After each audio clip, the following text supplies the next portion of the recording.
شروع اللہ کا نام لے کر جو بڑا مہربان نہایت رحم والا ہے۔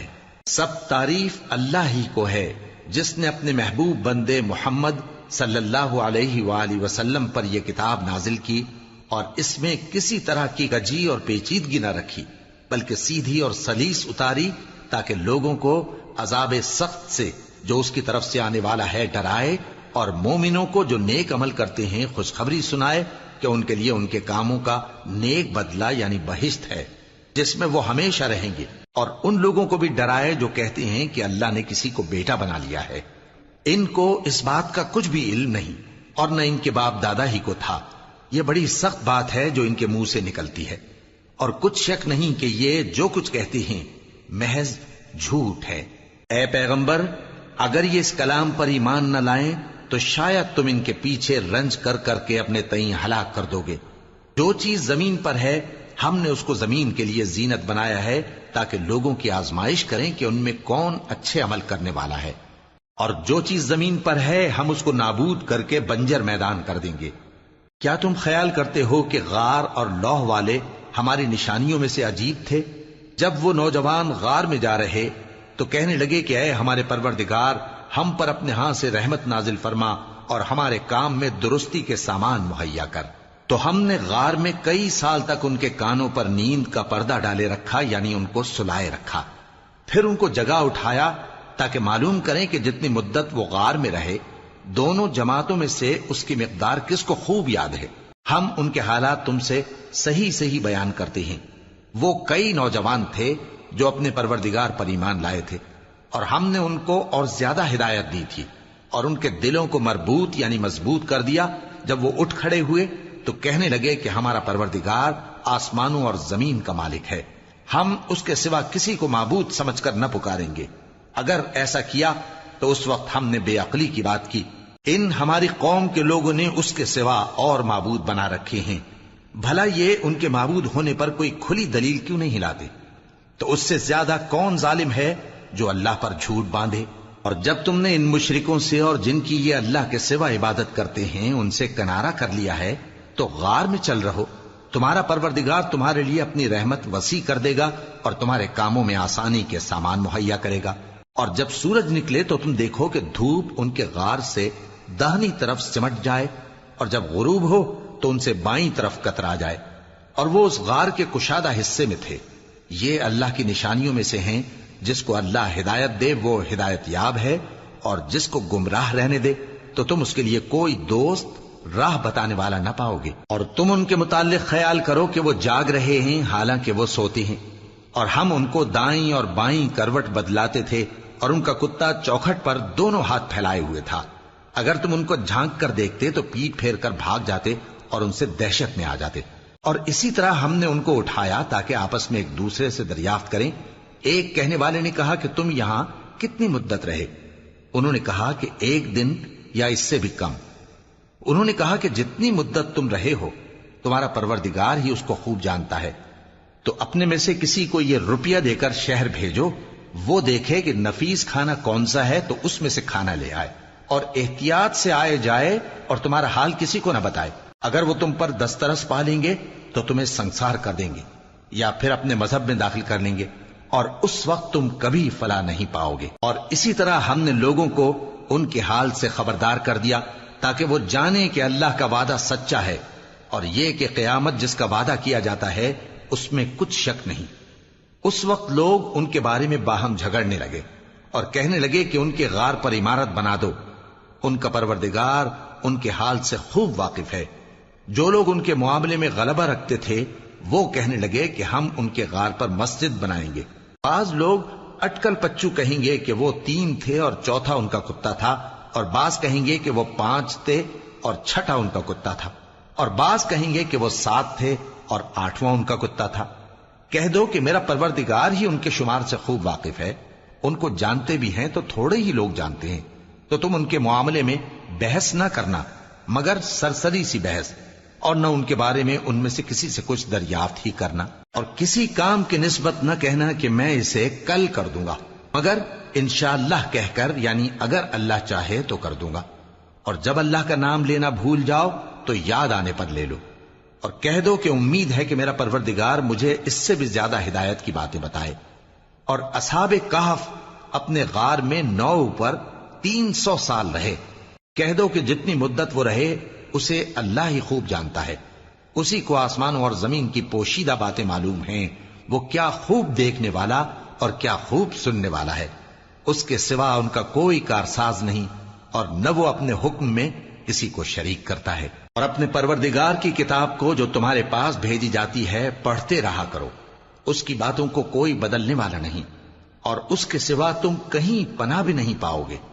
اور جو لوگ صبح و شام اپنے پروردگار کو پکارتے اور اس کی خوشنودی کے طالب ہیں، ان کے ساتھ صبر کرتے رہو، اور تمہاری نگاہیں ان میں سے گزر کر اور طرف نہ دوڑیں کہ تم دنیاوی زندگی کی رونقوں کے خواستگار ہو جاؤ۔ اور جس شخص کے دل کو ہم نے اپنی یاد سے غافل کر دیا ہے اور وہ اپنی خواہش کی پیروی کرتا ہے اور اس کا کام حد سے بڑھ گیا ہے، اس کا کہا نہ ماننا۔ اور کہہ دو کہ لوگوں، یہ قرآن تمہارے پروردگار کی طرف سے برحق ہے، تو جو چاہے ایمان لائے اور جو چاہے کافر رہے۔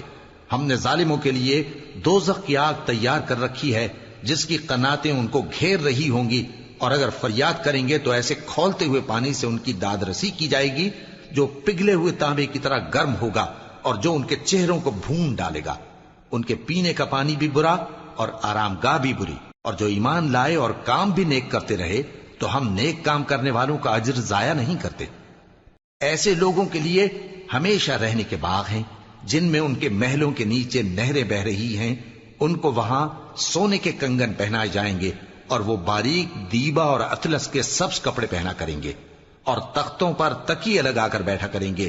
کیا خوب بدلہ اور کیا خوب آرام گاہ ہے۔ اور ان سے 2 شخصوں کا حال بیان کرو جن میں سے ایک کو ہم نے انگور کے 2 باغ عنایت کیے تھے اور ان کے گردا گرد کھجوروں کے درخت لگا دیے تھے، اور ان کے درمیان کھیتی پیدا کر دی تھی۔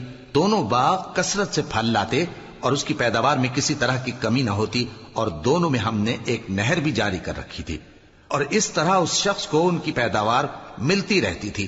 تو ایک دن جبکہ وہ اپنے دوست سے باتیں کر رہا تھا، کہنے لگا کہ میں تم سے مال و دولت میں بھی زیادہ ہوں اور جتھے اور جماعت کے لحاظ سے بھی زیادہ عزت والا ہوں، اور ایسی شیخیوں سے اپنے حق میں ظلم کرتا ہوا اپنے باغ میں داخل ہوا۔ کہنے لگا کہ میں نہیں خیال کرتا کہ یہ باغ کبھی تباہ ہو، اور نہ خیال کرتا ہوں کہ قیامت برپا ہو، اور اگر میں اپنے پروردگار کی طرف لوٹایا بھی جاؤں تو وہاں ضرور اس سے اچھی جگہ پاؤں گا۔ تو اس کا دوست جو اس سے گفتگو کر رہا تھا کہنے لگا کہ کیا تم اس ذات سے کفر کرتے ہو جس نے تم کو مٹی سے پیدا کیا، پھر نطفے سے، پھر تمہیں پورا آدمی بنایا؟ مگر میں تو یہ کہتا ہوں کہ اللہ ہی میرا پروردگار ہے، اور میں اپنے پروردگار کے ساتھ کسی کو شریک نہیں کرتا۔ اور جب تم اپنے باغ میں داخل ہوئے تو تم نے ما شاء اللہ لا قوت الا باللہ کیوں نہ کہا؟ اگر تم مجھے مال و اولاد میں اپنے سے کمتر دیکھتے ہو تو عجب نہیں کہ میرا پروردگار مجھے تمہارے باغ سے بہتر عطا فرمائے، اور تمہارے اس باغ پر آسمان سے آفت بھیج دے تو وہ صاف میدان ہو جائے، یا اس باغ کی نہر کا پانی گہرائی میں اتر جائے تو پھر تم اسے تلاش نہ کر سکو، اور اس کے میووں کو عذاب نے آ گھیرا اور وہ اپنی چھتریوں پر گر کر رہ گیا، تو جو مال اس نے اس پر خرچ کیا تھا اس پر حسرت سے ہاتھ ملنے لگا اور کہنے لگا کہ کاش میں اپنے پروردگار کے ساتھ کسی کو شریک نہ بناتا۔ اس وقت اللہ کے سوا کوئی جماعت اس کی مددگار نہ ہوئی اور نہ وہ بدلہ لے سکا۔ یہاں سے ثابت ہوا کہ حکومت سب اللہ کی ہے، جو معبود برحق ہے وہی بہترین ثواب عطا کرنے والا اور بہترین انجام لانے والا ہے۔ اور ان سے دنیا کی زندگی کی مثال بھی بیان کر دو کہ وہ ایسی ہے جیسے پانی جسے ہم نے آسمان سے برسایا تو اس کے ساتھ زمین کی پیداوار مل کر نکلی، پھر وہ چورا چورا ہو گئی کہ ہوائیں اسے اڑاتی پھرتی ہیں، اور اللہ تو ہر چیز پر قدرت رکھتا ہے۔ مال اور بیٹے تو دنیا کی زندگی کی رونق و زینت ہیں، اور نیکیاں جو باقی رہنے والی ہیں وہ ثواب کے لحاظ سے تمہارے پروردگار کے ہاں بہت اچھی اور امید کے لحاظ سے بہت بہتر ہیں۔ اور جس دن ہم پہاڑوں کو چلائیں گے اور تم زمین کو صاف میدان دیکھو گے، اور ان لوگوں کو ہم جمع کر لیں گے تو ان میں سے کسی کو بھی نہیں چھوڑیں گے، اور سب تمہارے پروردگار کے سامنے صف باندھ کر لائے جائیں گے، تو ہم ان سے کہیں گے کہ جس طرح ہم نے تم کو پہلی بار پیدا کیا تھا اسی طرح آج تم ہمارے سامنے آئے، لیکن تم نے تو یہ خیال کر رکھا تھا کہ ہم نے تمہارے لیے قیامت کا کوئی وقت مقرر ہی نہیں کیا، اور اعمال کی کتاب کھول کر رکھی جائے گی تو تم گناہگاروں کو دیکھو گے کہ جو کچھ اس میں لکھا ہوگا اس سے ڈر رہے ہوں گے، اور کہیں گے ہائے شامت، یہ کیسی کتاب ہے کہ نہ چھوٹی بات کو چھوڑتی ہے نہ بڑی کو، کوئی بات بھی نہیں مگر اسے لکھ رکھا ہے، اور جو جو عمل کیے ہوں گے سب کو حاضر پائیں گے، اور تمہارا پروردگار کسی پر ظلم نہیں کرے گا۔ اور جب ہم نے فرشتوں کو حکم دیا کہ آدم کو سجدہ کرو تو سب نے سجدہ کیا مگر ابلیس نے نہ کیا، وہ جنات میں سے تھا تو اپنے پروردگار کے حکم سے باہر ہو گیا۔ کیا تم اس کو اور اس کی اولاد کو میرے سوا دوست بناتے ہو، حالانکہ وہ تمہارے دشمن ہیں، اور شیطان کی دوستی ظالموں کے لیے اللہ کی دوستی کا برا بدل ہے۔ میں نے ان کو نہ تو آسمانوں اور زمین کے پیدا کرنے کے وقت بلایا تھا اور نہ خود ان کے پیدا کرنے کے وقت، اور میں ایسا نہ تھا کہ گمراہ کرنے والوں کو مددگار بناتا۔ اور جس دن اللہ فرمائے گا کہ اب میرے شریکوں کو جن کی نسبت تم معبود ہونے کا گمان رکھتے تھے بلاؤ، تو وہ ان کو بلائیں گے مگر وہ ان کو کچھ جواب نہ دیں گے، اور ہم ان کے درمیان ہلاکت کی ایک جگہ بنا دیں گے، اور گناہگار لوگ دوزخ کو دیکھیں گے تو یقین کر لیں گے کہ وہ اس میں پڑنے والے ہیں، اور اس سے بچنے کا کوئی راستہ نہ پائیں گے۔ اور ہم نے اس قرآن میں لوگوں کے سمجھانے کے لیے طرح طرح کی مثالیں بیان فرمائی ہیں، لیکن انسان سب چیزوں سے بڑھ کر جھگڑالو ہے۔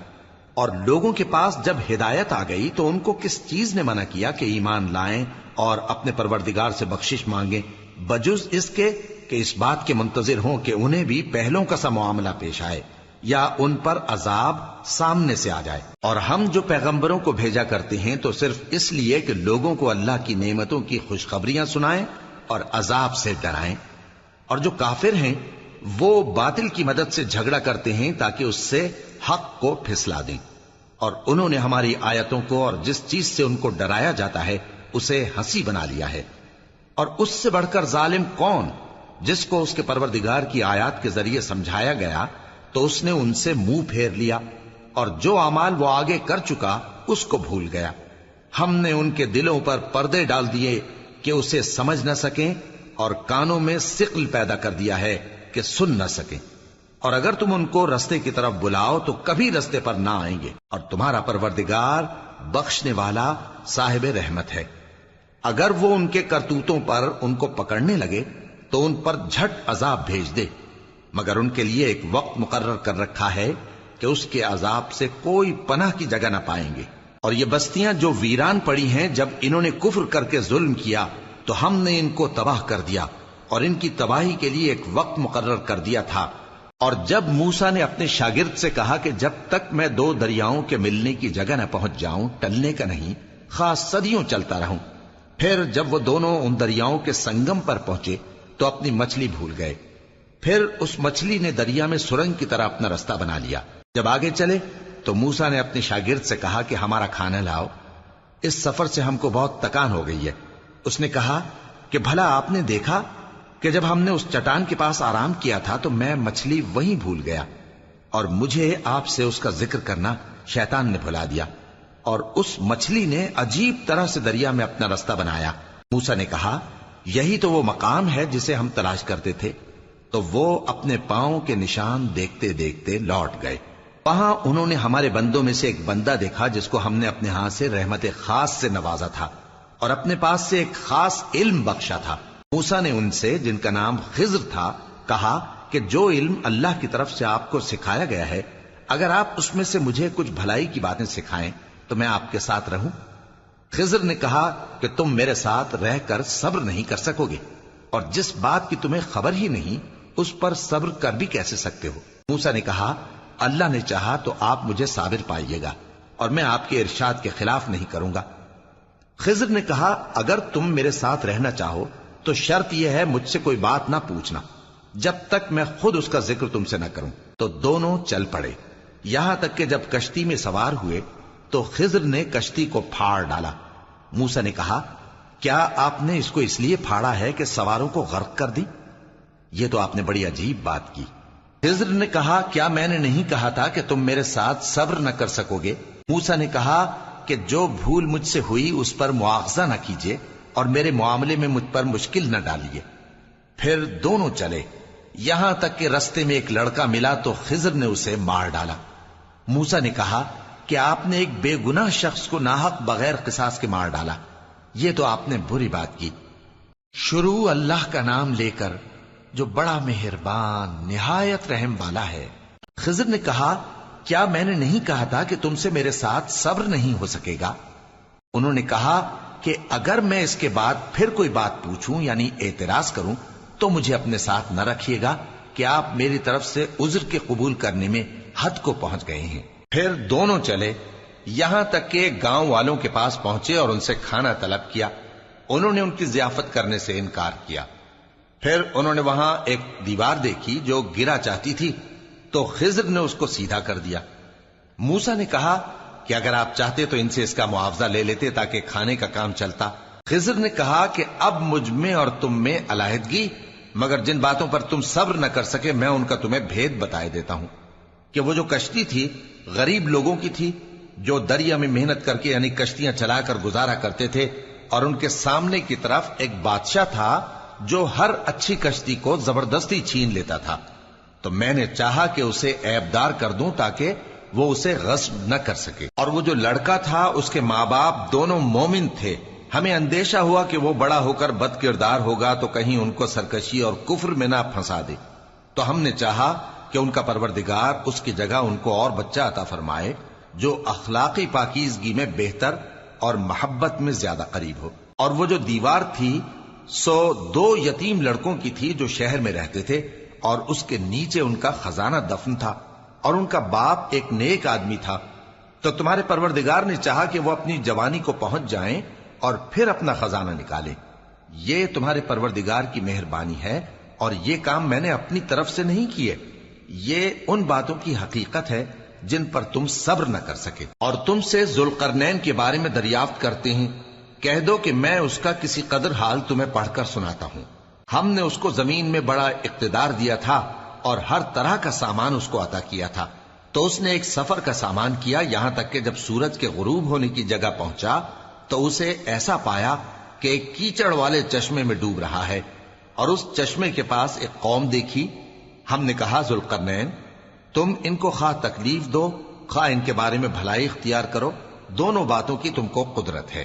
ذوالقرنین نے کہا کہ جو کفر و بد کرداری سے ظلم کرے گا اسے ہم سزا دیں گے، پھر وہ اپنے پروردگار کی طرف لوٹایا جائے گا تو وہ بھی اسے بڑا عذاب دے گا، اور جو ایمان لائے گا اور عمل نیک کرے گا اس کے لیے بہت اچھا بدلہ ہے، اور ہم اپنے معاملے میں اس سے نرم بات کہیں گے۔ پھر اس نے ایک اور سامان سفر کیا، یہاں تک کہ سورج کے طلوع ہونے کے مقام پر پہنچا تو دیکھا کہ وہ ایسے لوگوں پر طلوع ہوتا ہے جن کے لیے ہم نے دھوپ سے بچاؤ کی کوئی اوٹ نہیں بنائی تھی۔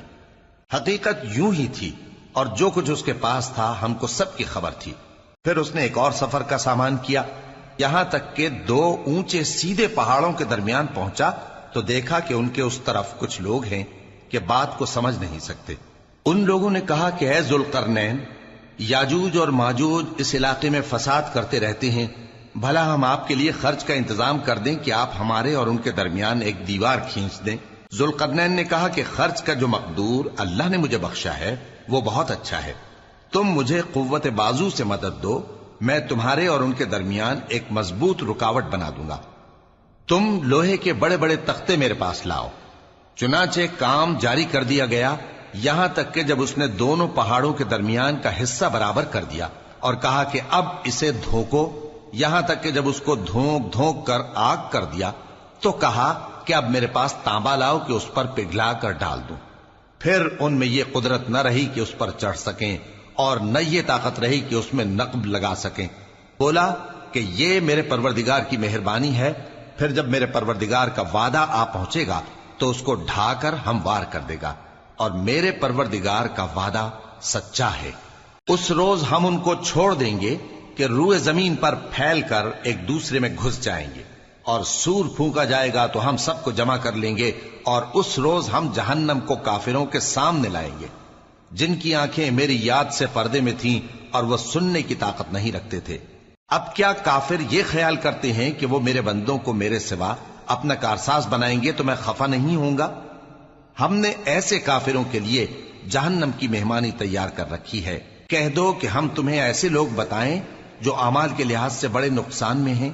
یہ وہ لوگ ہیں جن کی دوڑ دھوپ دنیا کی زندگی میں برباد ہو گئی اور وہ یہ سمجھے ہوئے ہیں کہ وہ اچھے کام کر رہے ہیں۔ یہ وہ لوگ ہیں جنہوں نے اپنے پروردگار کی آیتوں کو نہ مانا اور اس کے سامنے جانے سے انکار کیا، تو ان کے اعمال ضائع ہو گئے۔